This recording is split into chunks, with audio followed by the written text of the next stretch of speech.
కాబట్టి అందరూ నీళ్ళ మునగేయాల 3 సార్లు మునిగేసి వచ్చేయచ్చు. ఈత వచ్చిన వాళ్ళు ఈత కొట్టండి, లోపలికి వెళ్ళొద్దండి.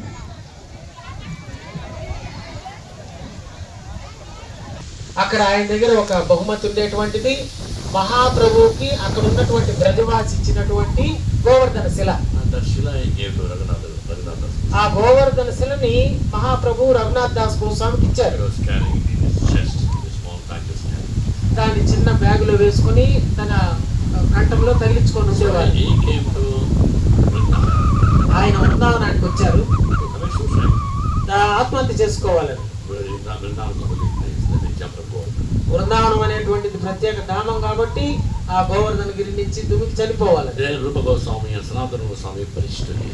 అక్కడ రూప గోస్వామి సనాతన గోస్వామి ఆయనకు ప్రచారం చేశారు.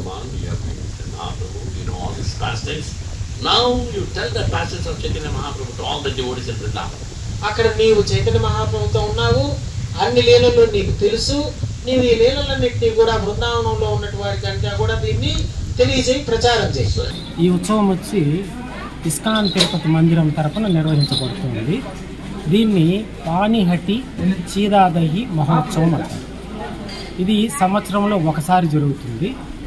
ఈ యాత్ర యొక్క విశేషం ఏమిటంటే షడ్గోస్వాములలో ఒకరైన శ్రీల రఘునాథ్ దాస్ గోస్వామి యొక్క చరిత్రగా లీలగా ఈ ఉత్సవం జరుపుకోవడం జరుగుతుంది.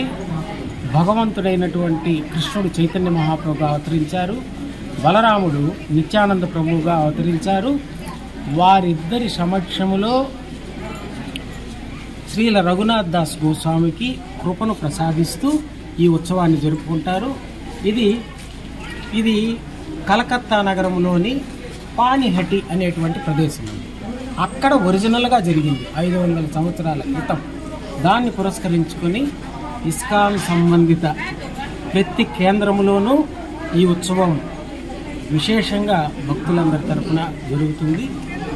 ఇది సంవత్సరంలో ఒకసారి భక్తులందరినీ జతకూడి ఒక నదీ తీరానికి, అంటే అప్పట్లో గంగా నది ఒడ్డున జరిగింది.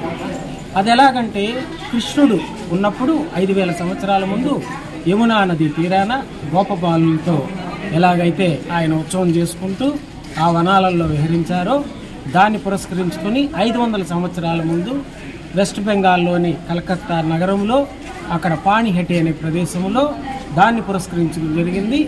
దాని తదనంతరం వచ్చేటువంటి గురు పరంపరలోని వైష్ణవాచార్యులందరూ ప్రతి ఇస్కాన్ కేంద్రంలో ఈ పానిహట్టి ఉత్సవాన్ని జరుపుకుంటూ ఉన్నారు. ఈరోజు ఇస్కాన్ తిరుపతి మందిరం తరఫున దాదాపుగా ఒక 750 మంది భక్తులు రావడం జరిగింది. పెంచలకోన క్షేత్రాన్ని సందర్శించి అక్కడ ఒక రాత్రి బస చేసి అక్కడ శ్రీ నరసింహస్వామి యొక్క లీలలను చర్చించి తర్వాత ఈరోజు ఇక్కడికి వచ్చిన తర్వాత చైతన్య చరితామృతంలోని ఒక ఘట్టమైనటువంటి పానిహట్టి ఉత్సవం గురించి చర్చించి doctor Rajasekhar eye hospital, super speciality eye care centre. కంటి ఆపరేషన్లకు చెన్నై, మధురై వెళ్లనవసరం లేకుండా ప్రపంచ స్థాయి ఆధునిక ఆపరేషన్లు ఇప్పుడు మన నెల్లూరులో. Doctor Rajasekhar MBBS MS senior retina surgeon గారిచే రెటీనా, నరమ జబ్బులకు ఆపరేషన్లు, ఇంజెక్షన్లు, లేజర్స్, కంటి శుక్లాలకు ఆధునిక పద్ధతిలో కుట్లు లేకుండా ఫాకో సర్జరీ, నెలలు తక్కువగా పుట్టిన పిల్లలకు ఆర్ఓపీ ఇంజెక్షన్లు, నీటి కాసుల చికిత్స చేయబడును. Doctor ELS Jyothi MBBS MS senior cornea refractive surgeon గారిచే నల్లగుడ్డుపై పొర ఆపరేషన్లు, కళ్లజోడు లేకుండా లేజర్ ఆపరేషన్లు, కెరటోకోనస్ వ్యాధికి ఆధునిక చికిత్స, నల్లగుడ్డు మార్పిడి ఆపరేషన్లు, కంటి గాయాలకు, నల్లగుడ్డు ఇన్ఫెక్షన్లకు ఆపరేషన్లు చేయబడును. మా ప్రత్యేకతలు: latest laminar flow modern operation theatre, international standard machinery, lab, pharmacy సౌకర్యాలు మరియు అన్ని బ్రాండెడ్, నాన్ బ్రాండెడ్ కంటి అద్దాలు సకాలంలో బిగించి ఇవ్వబడును. Doctor Rajasekhar eye hospital, Sathyasai భజన మందిరం ప్రక్కన 3వ మెయిన్ రోడ్, రామ్మూర్తి నగర్, నెల్లూరు.